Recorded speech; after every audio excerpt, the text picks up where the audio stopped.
From the outside, Emily Walker seemed to have it all. She was 34, a successful interior designer in Portland, Oregon, married to a reliable man named Daniel, with a comfortable home and a circle of friends who envied her life. She smiled often, dressed with effortless style, and carried herself with the grace of someone who had worked hard to build stability. But beneath that polished surface lived something she never dared to put into words. A desire. A shadow that whispered in moments of solitude. Emily didn't think she was unique.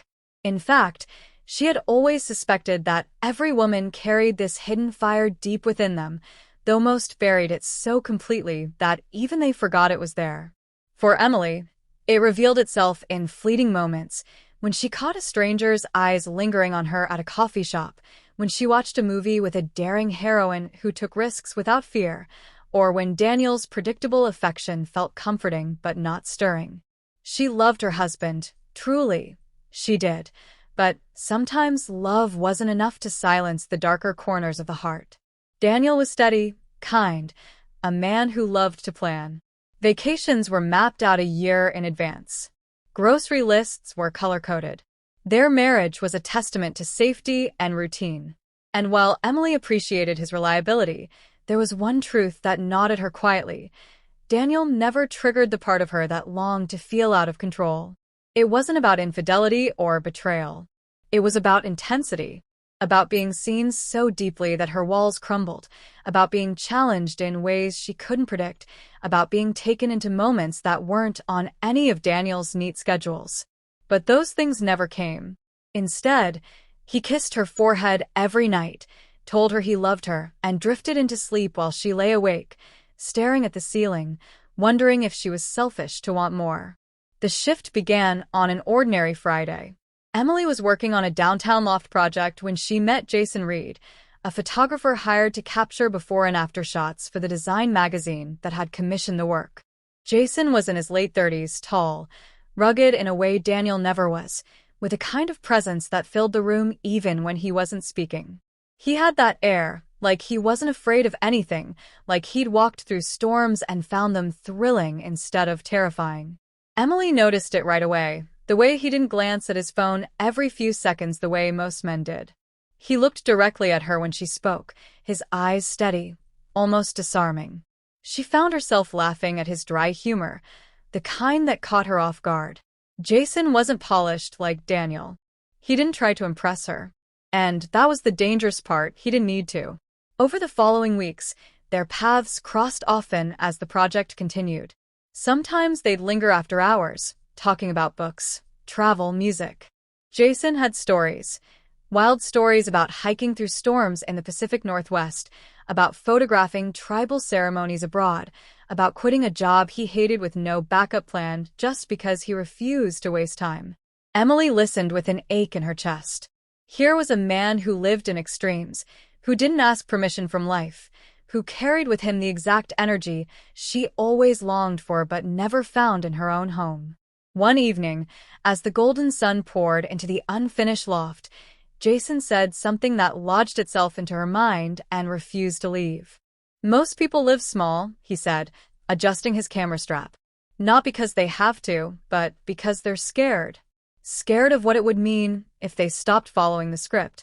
The truth is, every woman has this dark desire to feel alive in ways that break the rules. Most men never see it, never trigger it, because they don't look beyond what's safe." Emily froze, her breath catching. He wasn't speaking about her directly, but it felt like he was peeling back her skin, reading the very thoughts she had tried to bury for years. She wanted to ask him how he knew. She wanted to confess that his words felt like an accusation and a promise all at once. But instead, she just smiled faintly and said, "Maybe that's true." That night, lying next to Daniel, she couldn't sleep. His gentle breathing beside her felt both comforting and suffocating. Jason's words looped in her head. Every woman has this dark desire, and most men will never trigger it. Over the next few months, Emily wrestled with herself. She didn't want to hurt Daniel, but she couldn't ignore the storm Jason had awoken inside her. It wasn't about Jason himself, it was about what he represented. The freedom, the danger, the unplanned. She realized then that her desire wasn't necessarily for another man, but for another way of being. And yet, Jason's presence made it tangible. Every time he looked at her with that unflinching gaze, she felt the walls she had built around herself tremble. He never crossed any lines, never touched her inappropriately, never spoke words that could be called flirtation. But the silence between them was charged, as if both understood what lingered unsaid. Emily began to change in small ways. She took long drives with no destination, something Daniel would never do. She signed up for a photography class just to challenge herself. She started painting again, something she had abandoned after college. These weren't betrayals, they were awakenings. And though Daniel noticed, he didn't quite understand. "You seem different lately," he said one evening over dinner.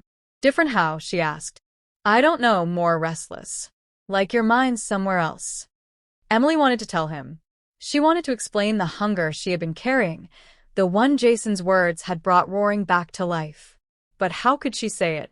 How could she tell the man who gave her comfort that comfort wasn't enough? The climax of Emily's struggle came on the last day of the loft project. Jason was packing up his gear, and Emily lingered longer than necessary. She knew this would likely be the last time they'd see each other, and part of her panicked at the thought. He caught her staring, and for a moment, the air between them was unbearably heavy. Then he spoke, his voice low but steady. "You don't have to live small, Emily. Not unless you choose to." She swallowed hard, her heart pounding. He didn't say more, and he didn't need to. That night, Emily stood in front of her bathroom mirror, studying her reflection. For the first time in years, she asked herself what she really wanted, not what was safe, not what was expected, but what would make her feel alive. And she realized that Jason was right. The dark desire wasn't about betraying her marriage. It was about breaking free from the cage of predictability. So Emily made a choice.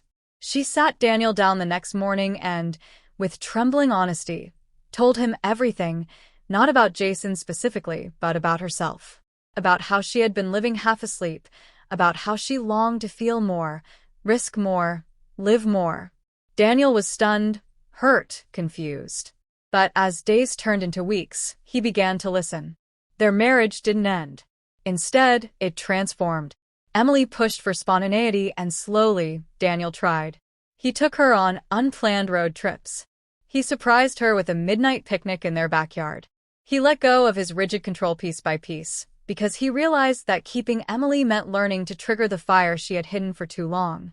And for Emily, the lesson lingered like a quiet truth in her chest. Every woman does have that